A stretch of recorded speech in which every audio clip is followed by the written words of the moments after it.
Morning friends, कैसे हैं आप लोग। मैं बिल्कुल ठीक हूँ। आप लोग बताइएगा आप लोग कैसे हैं। हम आप लोगों को गृह प्रबंध एवं आंतरिक सज्जा, home management and interior decoration doctor Vrinda ma'am की बुक बता रहे थे। और इसमें मैं फ़र्स्ट चैप्टर जो आंतरिक सज्जा पूरा यूनिट जितने चैप्टर हैं फिनिश हो गए हैं। जो फर्स्ट टाइम देखते वो प्लेलिस्ट देख लिया करें। उसमें सारी चीज़ें आप लोग कमेंट बॉक्स में लिखते हैं ना, मैम ये करा दो कर दो। मैंने सारी चीज़ें थोड़ी थोड़ी वैसे करा रखी है, तो आप लोग देख लीजिए। क्योंकि कुछ टाइम पहले स्टार्ट किया पढ़ाना, तो इतने में कितना मतलब जितना हो सक रहा उतना कर रहे। बीच में कुछ थोड़ा प्रॉब्लम इशूज़ हो जा रहे हैं, तो इसलिए थोड़ा सा वीडियो जो है कि डेली आजकल नहीं दे पा रही हूँ। तो चलिए ठीक है, आप लोग देख लीजिए। मैं आपको फर्स्ट चैप्टर गृह प्रबंध बता रही थी, जिसमें से मैंने पार्ट 2 तक में कुछ चीज़ें फिनिश कर दी हैं। आज आप लोग को क्या बताना है, तो आज आप लोग को बताना है जैसे मैंने गृह व्यवस्था में सुधार, मात्रा एक दृष्टि में क्या कठिनाई आती है, गृह प्रबंध कहते किसे हैं, इसका अर्थ क्या है, कुछ चीज़ें जो है इसका मैंने फिनिश कर दिया है। अब नंबर आता है देखना कि गृह प्रबंध को समझने में भ्रांतियाँ, कुछ भ्रांतियाँ हैं लोगों के मन में। मतलब कह सकते हैं, मतलब कुछ होता नहीं, मतलब झिझक है लोगों के मन में, अंडरस्टैंडिंग पाल रखा है मैनेजमेंट को लेके। तो चलिए आज उसको देखते हैं क्या क्या चीज़ें हैं।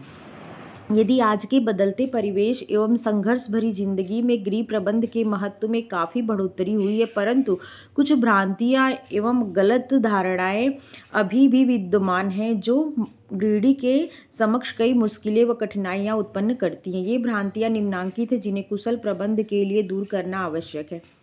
नंबर 1 क्या है, प्रबंध एक साधन मात्र है, साध्य नहीं। Management is a means and not and and. क्या है, प्रबंध क्या है, साधन है, ये साध्य नहीं है। प्रबंध क्या है, साधन है। कई लोग गृह प्रबंध को साधन न मानकर साध्य मान लेते हैं। वे यह भूल जाते हैं कि प्रबंध साध्य अंत इंड नहीं है। यह तो पारिवारिक लक्ष्यों को प्राप्त करने का मात्र एक साधन है। प्रबंध को साध्य मान लेने पर स्थिरता आ जाती है। प्रबंध को साध्य मान लेने पर क्या हो जाती है, स्थिरता आ जाती है, जबकि यथार्थ में प्रबंध लचीला है। उदाहरणार्थ, प्रबंध कैसा है, लचीला है। ये क्या है, साध्य नहीं, ये क्या है, साधन है। ठीक है। एक परिवार में किताबों को शोकेस में सजा कर रखा जाता है। उसका उपयोग पढ़ने पढ़ाने में नहीं किया जाता, क्योंकि उन्हें उठाने हटाने से किताबों की व्यवस्था बिगड़ती है तथा शोकेस में रखी किताबों का सौंदर्य समाप्त हो जाता है। कहने का अर्थ है, प्रबंध का उद्देश्य यह नहीं है कि किताबों को उठाकर न पढ़ा जाए, बल्कि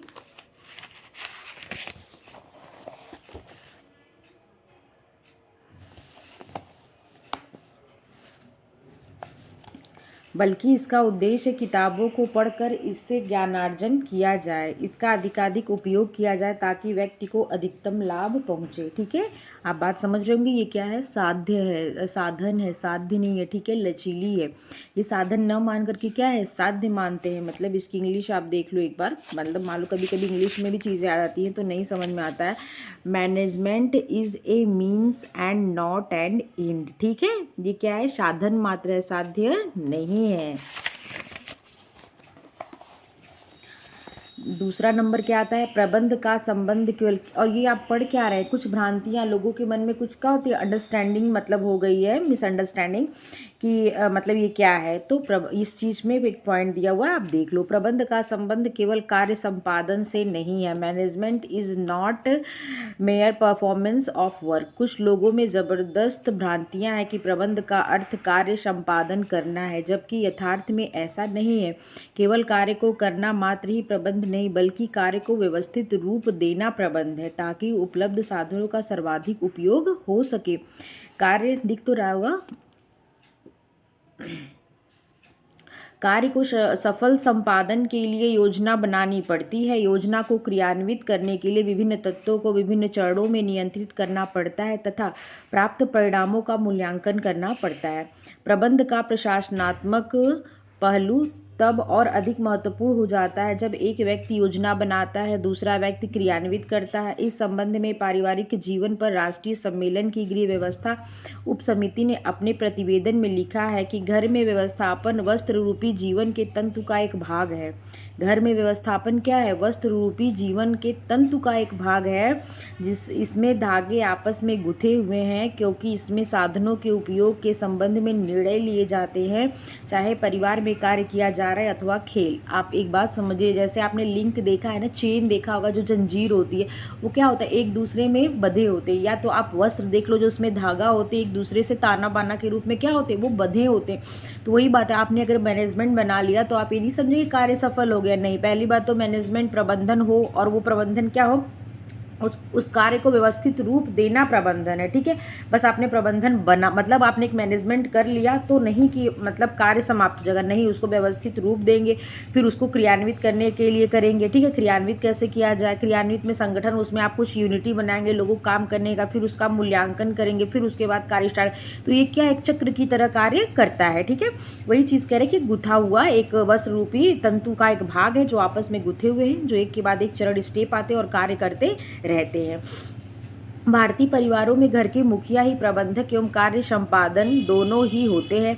ऐसी परिस्थिति में योजना तो बना ली जाती है परंतु सफलतापूर्वक क्रियान्वयन नहीं हो पाता। कारण स्पष्ट है, योजना बनाना एक व्यक्ति का काम है, उसे क्रियान्वित एवं नियंत्रित करना दूसरे व्यक्ति का कार्य है। व्यक्तियों के सामूहिक प्रयास से ही वांछित सफलता प्राप्त होती है, परंतु जब एक ही व्यक्ति प्रबंधक भी है और कार्य संपादन भी है तो किसी न किसी चरण स्टेज पर त्रुटि या कमी रह जाती है, फलतः वांछित सफलता नहीं मिल पाती है। नंबर तीसरा क्या है, अच्छे प्रबंधक जन्म से नहीं वरना प्रशिक्षण से बनते हैं। कुछ लोग के अंदर ये चीज़ें क्या होती है, गॉड गिफ्ट होती है, परंतु ये आवश्यक नहीं कि सबके अंदर गॉड गिफ्ट, और ये भी आवश्यक ही नहीं कि जिसको गॉड गिफ्ट मिला है वही मैनेजमेंट करता है। सीख कर भी चीज़ें की जाती हैं, क्योंकि जब बच्चा पैदा होता है तो क्या होता है, कोरी स्लेट के समान होता है। Good management not born but trained, मतलब ट्रेनिंग के द्वारा, प्रशिक्षण के द्वारा भी क्या किया जाता है, उसको सीख सकते हैं या सीखते ही हैं। पहले यह माना जाता है कि प्रबंध एक जन्मजात प्रतिभा है, इसे अर्जित नहीं किया जा सकता। परंपरागत प्रबंध शास्त्रियों के अनुसार कुछ व्यक्ति जन्म से ही इतने अधिक योग्य, कुशल, दूरदर्शी एवं प्रतिभाशाली होते हैं कि वे सरलता से नेतृत्व एवं संगठन करके कार्य सफलतापूर्वक कर लेते हैं। वे कवियों, संगीतकारों, कलाकारों, विशिष्ट प्रतिभा वाले व्यक्तियों की तरह जन्म से ही कुशल प्रबंधक के रूप में पैदा होते हैं, बनाए नहीं जा सकते। अमेरिका के हेनरी फोर्ड तथा भारत के जमशेदजी टाटा का बतौर उदाहरण पेश किया जाता है, क्योंकि ये लोग क्या है, जन्म से ही इनके अंतर्गत प्रतिभा थी। तो इसी बात करें कि लोगों का मानना था क्या होता है कि जब बॉर्न ही आप जब आपने जन्म लिया तो आपके साथ ही आपके, क्योंकि मानसिक प्रक्रिया है तो आपके साथ ही क्या होता है, ये आपको मिली हुई है। लेकिन ये सत्य नहीं है, इसका क्या होता है, प्रशिक्षण भी, मैनेजमेंट कोर्सेज होते हैं ना, तो मैनेजमेंट कोर्सेज भी किए जाते हैं। जैसे होटल मैनेजर होता है, कंपनी का मैनेजर होता है, तो क्या करता है, विशेषकर स्पेसिफिक एक पढ़ाई करता है, उसके द्वारा क्या करता है, वो उस चीज़ों का अपना कार्यभार संभालता है। परंतु उनकी यह धारणा पूर्णतः गलत है। आज लाखों नवयुवक युवतियां प्रबंधन का प्रशिक्षण प्राप्त कर उद्योगों का संचालन सफलतापूर्वक कर रहे हैं। आज भी गृहिणियों के मन मस्तिष्क में यह बात कूट कूट कर भरी हुई है कि अच्छे व कुशल गृह प्रबंधक जन्मजात गुण है। ये सब आप भ्रांतियां पढ़ रहे हैं, इसलिए इसमें ये सब चीज़ें देखने को मिल रही है।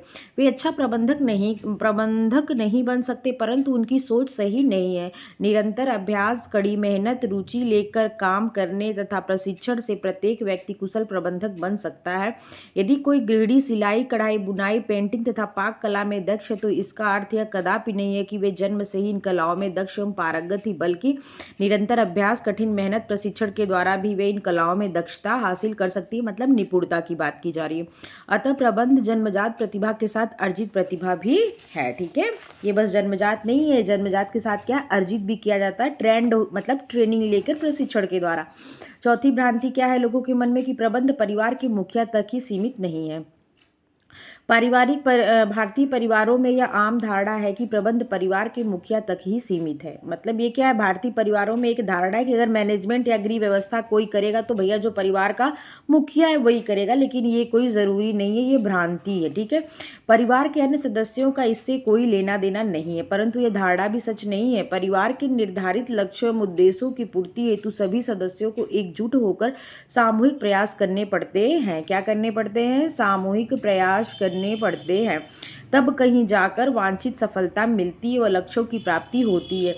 यदि प्रबंधक स्वयं ही कार्य संपादन बन जाता है तथा आशानुसार सफलता नहीं मिलती, वैसे भी आज की जटिलपूर्ण एवं संघर्षमय जिंदगी में प्रत्येक व्यक्ति प्रबंधक है, क्योंकि उसे घर बाहर के अनेकों कार्य निपटाने पड़ते हैं। घर में गृहिणी यदि गृह कार्यों के संबंध में प्रबंध करती है तो परिवारों के अन्य सदस्यों को सहयोग करना चाहिए। छोटे बालकों की देखरेख बड़े बुजुर्ग कर सकते हैं। बड़े बुजुर्गों की सेवा शुश्रूषा बड़े बालक व घर की बहुएं कर सकती हैं। छोटे बच्चे को पढ़ाने का कार्य दादा दादी, नाना नानी या घर के बड़े बच्चे कर सकते हैं। इस प्रकार मिलजुल कर करने से कार्य शीघ्र संपन्न हो जाता है तथा समय शक्ति की बचत होती है। परिवार के कार्य के प्रति उत्साह तथा आपसी प्रेम एवं स्नेह बना रहता है। इस प्रकार कार्य विभाजन से प्रबंध उच्च श्रेणी का हो जाता है। कार्य विभाजन करने से क्या होता है, प्रबंध जो होता है कैसा हो जाता है, उच्च श्रेणी का हो जाता है। अगला है, केवल लक्ष्यों को प्राप्त करना ही प्रबंध नहीं है। कुछ लोगों के मन में आज भी यह भ्रम है कि लक्ष्यों को प्राप्त करना प्रबंध है, परंतु उनका ऐसा मानना भी गलत है। गृह प्रबंध सर्वव्यापी एवं सार्वभौमिक है। गृह प्रबंध क्या है, सर्वव्यापी है और सार्वभौमिक है। इसका क्षेत्र क्या है, अत्यधिक विस्तृत है। हाँ, लक्ष्यों को प्राप्त करने के लिए माध्यम आवश्यक है। लक्ष्यों को प्राप्त करने के लिए किस चीज़ की आवश्यकता होती है, मीडियम की आवश्यकता होती है। जैसे आपने संचार में पढ़ते हैं ना कि क्या होता है, संचारक होता है, मतलब उसकी बातें होती हैं, ठीक है, उसको पहुंचाने के लिए क्या होता है, पहले उसके पास मैसेज होता है, तो मैसेज कैसे पहुंचाएगा प्राप्तकर्ता के पास, तो एक माध्यम की जरूरत पड़ती है ना। तो लक्ष्य को प्राप्त करने के लिए भी क्या होता है, माध्यम आवश्यक है। गृह प्रबंध का उद्देश्य है कि एक साथ कई लक्ष्यों की पूर्ति करना। गृह प्रबंध का क्या उद्देश्य है, एक साथ कई लक्ष्यों की पूर्ति करना ही गृह प्रबंध का उद्देश्य होता है। एक उद्देश्य लक्ष्य की पूर्ति के साथ ही उसका कार्य समाप्त नहीं हो जाता। उदाहरणार्थ, यदि बच्चों की परीक्षा है व उनकी तैयारी करानी है अथवा मकान बनाना है तो निश्चय ही यह लक्ष्य है, परंतु इसका अर्थ यह कदापि नहीं माना जाता कि अन्य कार्यों को छोड़कर केवल मकान बनाने या परीक्षा की तैयारी ही करवानी। यदि घर में कोई बीमार है अथवा रिश्तेदारों में किसी की शादी है तो वह कार्य भी निपटाना है तथा घर के अन्य कार्यों का संपादन करना भी उतना जरूरी है।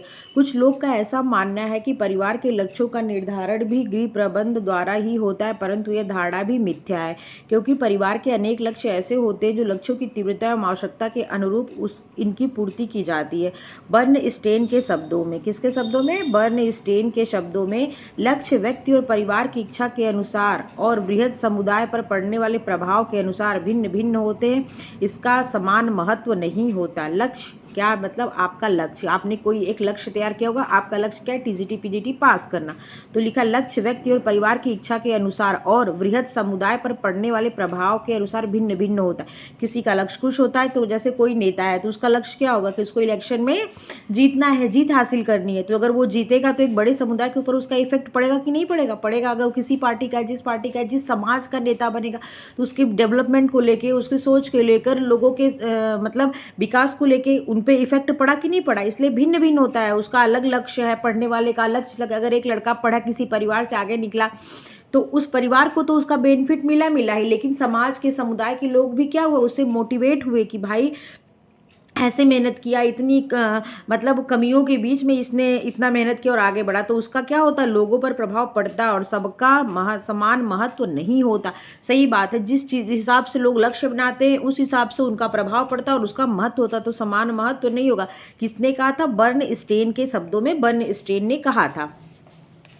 सुगृहिणी के आवश्यक गुण, qualities of good home maker, ठीक है, घर की सुख शांति, अमन, चैन, समृद्धि, संपन्नता, ऐश्वर्य, उन्नति आदि के गुणों पर निर्भर करते हैं। पारिवारिक जीवन की सफलता के लिए गृहिणी को सुघड़ व्यवहार, कुशल एवं बुद्धिमान होना आवश्यक है। वहीं घर की आधारशिला है कौन, गृहिणी। परिवार के प्रत्येक सदस्य का भावी संसार गृहिणी पर निर्भर करता है। प्राचीन समय से ही यह कहावत चली आ रही है। आप ध्यान दिए, जिस घर में मान लो कोई एक ही लेडीज है, उसमें जेंट्स ज़्यादा हो, या किसी घर की माँ हो, उसके कई बच्चे हो, पति हो, ठीक है, बेटियां हो, और उसकी किसी कारणवश क्या हो जाता है, डेथ अगर हो गई, तो क्या होता है, परिवार अस्त व्यस्त होता है ना, खाने की दिक्कत, हर चीज़ की दिक्कत, शादी ब्याह, बच्चों की बहुत चीज़ की दिक्कत होने लगती, दूसरों पर डिपेंड होना पड़ जाता है। मानसिक, शारीरिक सब चीज़ क्या होता है, आदमी विपन्न हो जाता है, कमज़ोर हो जाता है, स्ट्रेस में आ जाता है। तो वही बात है, होम मेकर जो गृहिणी होती है उसे क्या होना चाहिए, उसका व्यवहार अच्छा होना चाहिए, वो मतलब कुशल होनी चाहिए कार्यों के लिए, यही बात कही जा रही है। यस्य नारत्य पूज्यते रमन्ते तत्र देवता, कहने का मतलब जहाँ नारियों की पूजा होती है वहाँ पे क्या होता है, देवताओं का वास होता है। यह उक्ति उस नारी के बारे में कही गई है जो कुशल चतुर विवेकी ज्ञानी बुद्धिमान होती है। वैसी नारी नहीं जो रात को 12 बजे के आए, पब से आए, और कह सकते हैं कि आप घूम के आए, पार्टी बना के, ऐसी ग्रीडी नहीं जिसे कल सुबह उठना है, कुछ उसने रात में क्या हुआ कुछ योजना बनाई होगी उसको पूर्ण करना है, ऐसी ग्रीडी की बात की जा रही है। जो अपने घर को क्या हो हमेशा आगे, हमेशा मतलब आगे अग्रसर रहती हो, आगे बढ़ाने की उसके अंदर चेष्टा हो, लोगों को ध्यान में रखकर, लोगों के स्वास्थ्य को, लोगों की पढ़ाई को, प्रत्येक व्यक्ति को ध्यान में रखकर जो स्त्री कार्य करती है, अपना घर मैनेजमेंट करती है, ऐसी स्त्रियों की बात हो रही है। घर को स्वर्ग सा सुंदर अलौकिक सुख प्रदान करने में सुगृहिणी की अहम भूमिका होती है। फूहड़ अकुशल गृहिणी के घर से जल्दी ही लक्ष्मी जी धन विदा हो जाती हैं तथा दरिद्र कलह क्लेश द्वेष ईर्ष्या निंदा का वास हो जाता है।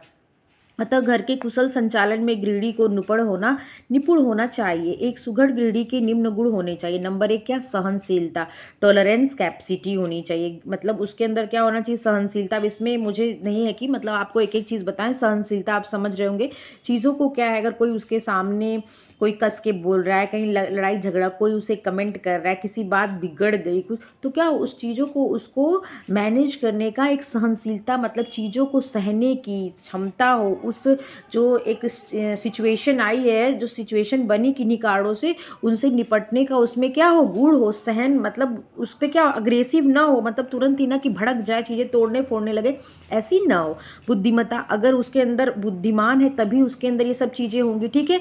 कम बुद्धिमान है अगर नहीं तो उसके अंदर ये सब गुण नहीं होंगे, जिसे इंटेलिजेंस कहते हैं। किसी काम को कितने प्यार से, कितने निपुण तरीके से सभी लोगों से करवा लेना, किसी को हर्ट नहीं करना, इत्यादि चीज़ें। कार्य कुशलता, वर्क एफिशिएंसी, उसके अंदर कार्य को करने की क्या हो, दक्षता हो, कुशलता हो, निपुणता हो, ठीक है। अगला क्या है, मितव्ययिता हो। कंजूस की बात नहीं करी, मितव्ययिता की बात करी। मितव्ययिता का मतलब क्या होता है कि धन का अपव्यय न करना, मतलब बेवजह धन को इधर उधर खर्च न करना, अनायास इधर उधर, जहाँ ज़रूरत हो वहीं पे उसका प्रयोग करना, ठीक है। इकोनॉमिकल जिसे कहते हैं, आप देख लीजिए लिखा है, उसे आय व्यय का सही संतुलन करने आना चाहिए। इसे ही क्या कहते हैं, मितव्ययी कहते हैं, ठीक है। 1 मिनट होल्ड करिए आप लोग।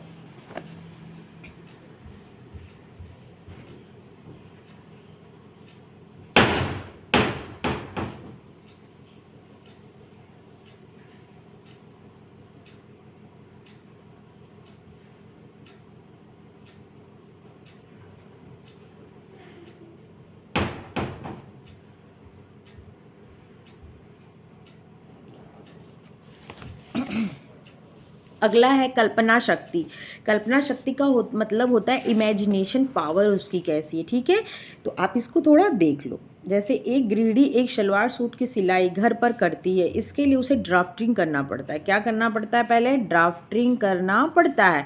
एक डिज़ाइन, गला, बाँह, कॉलर बनेगा, इसका निर्णय लेना पड़ता है। वो अपने मन में ही तो सोचती है ऐसे बनाएंगे बाजू, ऐसी डिज़ाइन बनाएंगे, ऐसा कॉलर बनाएंगे, तो ठीक है। ये उसकी क्या होती है, वो निर्णय क्या होता है, कल्पना शक्ति उसकी, ये निर्णय वह कल्पना द्वारा ही ले सकती है। निर्णय लेने से पूर्व अपनी कल्पना शक्ति द्वारा यह देखना पड़ता है कि जिस डिजाइन का सलवार सूट वो बनाने जा रही उपयोगकर्ता पर खिलेगा ही नहीं। आपने मन में एक विचार बना लेते ना, एक पिक्चर ड्रॉ कर लेते ना, तो वो वही बात कही जा रही है। सुगृहिणी में कल्पना करने व उसे मूर्त रूप देने का विलक्षण गुण होना चाहिए।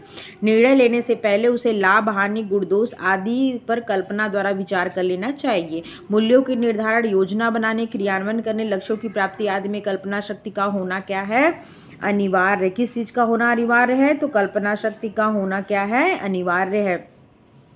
अगला है निर्णय शक्ति, डिसीजन पावर। गृहिणी में उचित समय पर सही निर्णय लेने की क्षमता होनी चाहिए, क्योंकि अगर आपने निर्णय ले रहे लेकिन अगर आप सही जो सिचुएशन आई, जो समय आया, अगर आप उस उचित समय पे वो उचित निर्णय नहीं ले रहे हैं और बाद में ले रहे हैं, तो निर्णय क्या हुआ, वो अप्रभावी होगा, क्योंकि वो समय निकल गया, ठीक है। अगर आप इस टाइम अभी निर्णय लिए हैं कि मुझे टीजीटी की तैयारी करनी है और टीजीटी पास करना है, तो ये निर्णय भी सही है, क्योंकि अभी एग्ज़ाम की डेट नहीं आई। लेकिन अगर एग्ज़ाम का डेट आ गई और 1 महीना रह गया और आपने निर्णय लिया कि मुझे टीजीटी पास करना है, तो वो निर्णय गलत है। एग्ज़ाम होने के बाद आप निर्णय ले रहे हैं तो निर्णय सही नहीं है। तो क्या है, समय रहते ही निर्णय लिया जाना, निर्णय क्या होता है, प्रभावी या प्रभावकारी होता है। क्योंकि प्रबंध प्रक्रिया के प्रत्येक चरण, चाहे वह आयोजन हो, संगठन हो, क्रियान्वयन अथवा मूल्यांकन हो, निर्णय लेने पड़ते हैं। प्रबंध प्रक्रिया के प्रत्येक चरण पर क्या होते हैं, आयोजन हो, चाहे वो संगठन हो, चाहे क्रियान्वयन हो, चाहे मूल्यांकन हो, क्या होता है, निर्णय लेने पड़ते ही हैं। दैनिक जीवन में भी अनेक समस्याएं उत्पन्न होती है, आप ये चीजें समझ गए होंगे। आत्मनियंत्रण क्या होता है, सेल्फ कंट्रोल। कुशल गृह प्रबंध में आत्मनियंत्रण का गुण होना क्या है, अनिवार्य है। गृहिणी का व्यवहार मृदुल, मधुर, शांतिपूर्ण एवं मन सरल एवं साफ होना चाहिए। जैसे आपने ऊपर आगे देखा था क्या, सहनशीलता, उसी की बात करी, सेल्फ कंट्रोल होना चाहिए। अगर आप में सेल्फ कंट्रोल होगा तभी आप क्या होंगे, टॉलरेंस कैपेसिटी रख सकते हैं, सहनशील हो सकते हैं, अपने संवेगों, अपने भावनाओं पर क्या करेंगे, नियंत्रण रख सकते हैं, ठीक है। वरना बेवजह क्या होगा, प्रेशर पड़ा तो झिझक जाएंगे, चिल्लाने लगेंगे, चीजें तोड़ फोड़ करने लगेंगे। तो आपके अंदर एक तो सहनशीलता होनी चाहिए और एक क्या होना चाहिए, तो आप बताएंगे कि दूसरा क्या होना चाहिए, तो दूसरा होना चाहिए सेल्फ कंट्रोल, ठीक है। अगला क्या है, उत्साह, जिसे क्या कहते हैं, इंथजिम कहते हैं, ठीक है। गृहिणी को लक्ष्य प्राप्ति हेतु सदैव तत्पर एवं उत्साहित रहना चाहिए। उसमें कर्म के प्रति, अगर आप टीजीटी एग्जाम को लेकर उत्साहित नहीं रहेंगे और आप निराशा से घिरे हैं, यार नहीं निकलेगा एग्जाम, तो आप पहले ही फेल हो, ठीक है। अगर आप उत्साहित हो कि नहीं मुझे तैयारी करनी है, तो अगर आपके अंदर वो उत्साह है ना, तो आपके अंदर एक एनर्जी क्रिएटिव, मतलब एनर्जी क्या हो रही है, इंक्रीज हो रही है, कि एनर्जी आपके अंदर एक ऊर्जा तत्पर बनी हुई है, निकल रही है, जो आपको क्या पढ़ने के लिए प्रेरित कर रही है। आपने एक लक्ष्य बनाया हुआ है, उसके लिए आपको एक ऊर्जा क्या प्रेरित कर रही है कि पढ़ो पढ़ो, और आप क्या उत्साहित हो टीजीटी एग्जाम को लेके। लेकिन अगर आप निरुत्साहित हो जाओगे तो क्या हो जाएगा, आप पढ़ोगे नहीं, निकलेगा ही नहीं, तो क्या फायदा पढ़ के। तो वही बात है, किसी भी कार्य को लेकर क्या होना चाहिए, पहले उत्साह रखना चाहिए अपने मन में। अगला क्या है, मानव स्वभाव को समझना, टू अंडरस्टैंड ह्यूमन बिहेवियर। गृहिणी में मानव स्वभाव को समझने का विलक्षण एवं अनोखा गुण होना चाहिए, तभी वह परिवार के सदस्यों में प्रेम, दया, एकता, स्नेह एवं सौहार्द का संचार कर सकती, वह उन्हें एकता के सूत्र में बात कर उन्नति के शिखर को छू सकती है। वैसे भी गृह प्रबंध मानवीय अंतर संबंधों एवं पारिवारिक समायोजन पर आधारित है। गृह प्रबंध किस पर आधारित है, मानवीय अंतर संबंधों एवं पारिवारिक समायोजन पर आधारित। इस दृष्टि से उसमें मानव स्वभाव को समझने का गुण होना चाहिए। उसमें त्याग, सहनशीलता, निस्वार्थता, विनम्रता, प्रबंध पटुता, विवेकशीलता और क्षमा आदि का गुण होना चाहिए। परिवार के सदस्यों के सुख और दुख को समझना चाहिए। क्या लिखा हुआ है, लिखा हुआ है सुघड़ गृहिणी के गुण एक नज़र में, त्याग की भावना मैंने बता दिया, मानव स्वभाव को समझना, उत्साहित होना चाहिए, आत्मनियंत्रण, उच्च निर्णय शक्ति, विलक्षण कल्पना शक्ति, मितव्ययिता, कार्यकुशलता, बुद्धिमत्ता और सहनशीलता। मैं इसको क्या करूँगी, आप लोगों को डाल दूंगी शॉर्ट्स में, देख लीजिएगा आप लोग के लिए। एक बार मैं इसको रिवाइज कर देती हूँ पूरे चैप्टर को हेडिंग वाइज, ठीक है। तो क्या हो जाएगा, आपको चीज़ें रिवाइज हो जाएंगी, अच्छा लगेगा देख के भी, मन को भी संतुष्टि हो जाएगी कि नहीं मैंने कुछ पढ़ लिया। आपने क्या देखा था, गृह प्रबंध, आपको पता है दो शब्दों से मिलकर बना था, ये भावनात्मक शब्द है, गृह और प्रबंध। गृह का अर्थ होता है घर और प्रबंध का अर्थ होता है व्यवस्था, मैनेजमेंट, ठीक है। तो मतलब जहाँ पे क्या होता है, भावनाओं को ध्यान में रखते हुए चीज़ों, कार्य शक्ति और समय का क्या किया जाता है, धन का मैनेजमेंट किया जाता है अपने लक्ष्य को प्राप्ति के लिए, वही क्या होता है, गृह व्यवस्था उसे ही कहते हैं, ठीक है। अगला क्या है, प्रबंध मैंने आपको बता दी, ये एक मानसिक प्रक्रिया है, ये एक विज्ञान है, ये क्या है, कला है, ठीक है। और क्या है, यह एक मतलब सतत चलने वाली क्रिया है, ठीक है। यह क्या है, साध्य है, साधन नहीं है। ये क्या है, लचीली है। ये कैसी है, सार्वभौमिक है, ठीक है। कुछ पॉइंट है जो मैंने आपको बता दिए। फिर कुछ परिभाषाएं थी जिसमें मैकफरलैंड ने प्रबंध के बारे में क्या कहा था, ये विधि समन्वित एवं सहयोग रवैया अपनाकर मानवीय प्रयासों के माध्यम से सदस्य संगठनों का सृजन है। मतलब एक डेफिनेशन है, मैंने पढ़ाई, आप देखना होगा तो पीछे वीडियो जाके देख लीजिए। गृह प्रबंध, अब तक की प्रबंध की कुछ परिभाषा, अब गृह प्रबंध की परिभाषा। गुड जॉनसन ने क्या कहा, गृह प्रबंध सभी देशों में पाई जाती। ग्रास और कैंडल ने क्या कहा कि गृह व्यवस्था एक मानसिक प्रक्रिया है जिसमें आयोजन, नियंत्रण और मूल्यांकन को ध्यान में रखते हुए लक्ष्यों की प्राप्ति की जाती है। गृह व्यवस्था दिया हुआ एक मानसिक प्रक्रिया है जिसमें नियंत्रण, आयोजन और मूल्यांकन, ये क्या है, ये आपके कुछ स्टेप है जिसको बनाना पड़ता है, ठीक है। कुछ इसके क्या चरण है गृह व्यवस्था के, आयोजन, नियंत्रण और मूल्यांकन। कुछ साधन है, कुछ मानवीय और कुछ अमानवीय। तो ये धन, समय, शक्ति क्या है, अमानवीय साधन है, भौतिक वस्तुएं और जन, कौशल, योग्यता, अभिरुचि क्या है, ये मानवीय साधन है। इसके द्वारा आप क्या करते हैं, लक्ष्यों की प्राप्ति करते हैं, ठीक है। फिर ये निखिल और डार्सी ने क्या कहा, तो इन्होंने क्या कहा, इन्होंने आयोजन, संगठन, नियंत्रण और मूल्यांकन चारों की बातों का ध्यान में रखते हुए अपने उद्देश्य की प्राप्ति करने के लिए बात कही है। ग्रास और कैंडल ने क्या कहा, फिर ग्रास और कैंडल ने इसे कहा कि ये गृह व्यवस्था एक निर्णयों की श्रृंखला है, एक चेन है जो एक के बाद एक आती रहती है, फिर नया लक्ष्य आपका अपने लक्ष्य को पूर्ति करते हैं, फिर नया आपका फिर क्या होता है, फिर एक लक्ष्य बनता है, फिर आप उसको पूर्ति करते हैं जिसमें आयोजन, उसके बाद नियंत्रण, उसके बाद क्या होता है, मूल्यांकन होता है। ठीक है, इरिन ओपनहीन ने क्या कहा, ये क्या है, गृह व्यवस्था में संस्कृत की जड़ है। किसने कहा, इरिन ओपन ने कहा। न्यूमैन ने क्या कहा, न्यूमैन ने क्या कहा कि ये प्रशासनिक क्रियात्मक रूप है। राजमल पी देवदास ने कहा, उन्होंने बांध से इसकी तुलना की। ठीक है, कोटजिन ने क्या कहा, कोटजिन ने इसे व्यवहारिक विज्ञान की संज्ञा थी। आप समझ गए होंगे यहाँ से। फिर प्रबंध की कुछ विशेषताएं थी, तो क्या है, प्रबंध एक कला, मैंने सारी चीजें समझा दी हैं, बस पॉइंट देखना चाह रही हूँ आप लोग को रिवाइज करेंगे। प्रबंध एक विज्ञान है, प्रबंध एक विशिष्ट प्रक्रिया है, प्रबंध एक सामाजिक प्रक्रिया है, प्रबंध एक अदृश्य कौशल है। मानसिक प्रक्रिया है तो अदृश्य दिखेगी नहीं। प्रबंध एक पृथक अस्तित्व है, प्रबंध सार्वभौमिक प्रक्रिया है, प्रबंध सामूहिक प्रयास है, प्रबंध की आवश्यकता सभी स्तरों पर होती है। प्रबंध एक पेशा है, क्योंकि लोग क्या करते हैं, इसकी ट्रेनिंग लेते हैं, इसकी शिक्षा लेते हैं, एक पेशे के रूप में इसका कार्य होता है। प्रबंध पूर्व निर्धारित लक्ष्यों की प्राप्ति है। ठीक है, इतनी से प्रबंध एक पृथक प्रक्रिया है। किसने कहा था, तो टेरी ने कहा था, जिसमें नियोजन, संगठन, क्रियान्वयन, नियंत्रण को सम्मिलित किया जाता है। गृह प्रबंध का महत्व क्या है, तो गृह प्रबंध के कुछ महत्व, ये कला और विज्ञान दोनों है, जिसका प्रयोग करके क्या करती है, ये अपने लक्ष्यों की प्राप्ति करती है। ये क्या है, ये साध्य है, साधन नहीं है, और ये भी अनंत है। प्रबंध क्या है, जो साधन है वो भी अनंत है, ये सर्वव्यापी है, लोगों के आचरण इत्यादि को ध्यान में रखते हुए मानसिक क्रियाओं के द्वारा पूर्ण की जाती है। ठीक है, अच्छा प्रबंधक क्या होता है, वो अच्छा प्रबंधक परिवार के जीवन की एक आधारशिला होती है, जिससे क्या होता है, विकास की वो कुंजी होती है। फिर इसके गृह प्रबंध के कुछ उद्देश्य हैं। तो गृह प्रबंध के उद्देश्य क्या है, पारिवारिक साधनों में उपलब्ध पारिवारिक साधनों से पारिवारिक लक्ष्यों की पूर्ति करना।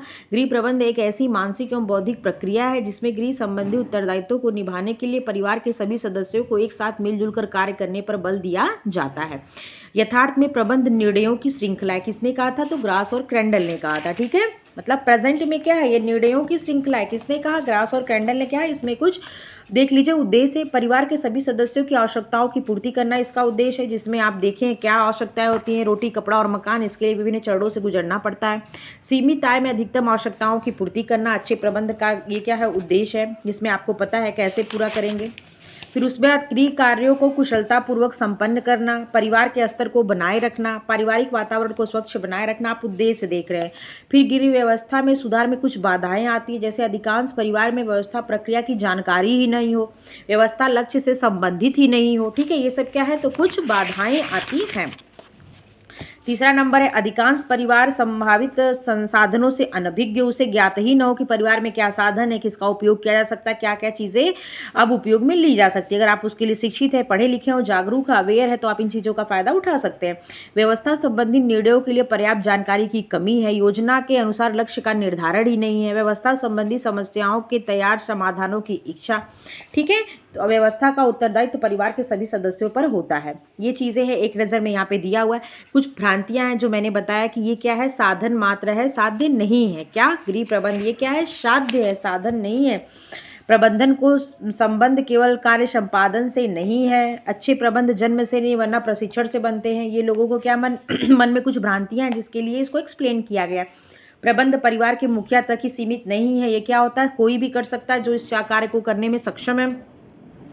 केवल लक्ष्य को प्राप्त करना ही प्रबंध नहीं है। सुगृहिणी के आवश्यक गुण है क्या, जो कुछ मैंने आपको बता दिया। क्या होना चाहिए, सहनशीलता होना चाहिए, बुद्धिमत्ता होना चाहिए, कार्यकुशलता होना चाहिए, मितव्ययिता होनी चाहिए, कल्पना शक्ति होनी चाहिए, निर्णय लेने की क्षमता होनी चाहिए, मानव स्वभाव को समझना होना चाहिए और उत्साहित होना चाहिए। यहाँ पे ये चैप्टर देखिए क्या हो जाता है, तो फिनिश हो जाता है। अब मैं कल नेक्स्ट चैप्टर स्टार्ट करूँगी। गृह व्यवस्था के उत्प्रेरक, मूल्य, लक्ष्य एवं अस्त्र, ये तीनों क्या है, गृह व्यवस्था के उत्प्रेरक तत्व है। ठीक है, जो मैं कल स्टार्ट करूँगी। आज ये चैप्टर फिनिश हो जाता है। जिसको समझ में आया तो आप लोग का बहुत बहुत धन्यवाद। आप मुझे मोटिवेट करिए, मुझे कमेंट बताइए क्या कमियां हैं, क्या खामियां हैं, क्या अच्छी बात है। ठीक है, और अगर आप लोग मेरी वीडियो देखते हैं तो आप लोग को बहुत धन्यवाद। आप लोग अपना ध्यान रखिएगा। मेरे वीडियो चैनल को लाइक शेयर सब्सक्राइब कर दिया करिए। अपना ध्यान रखिए। टेक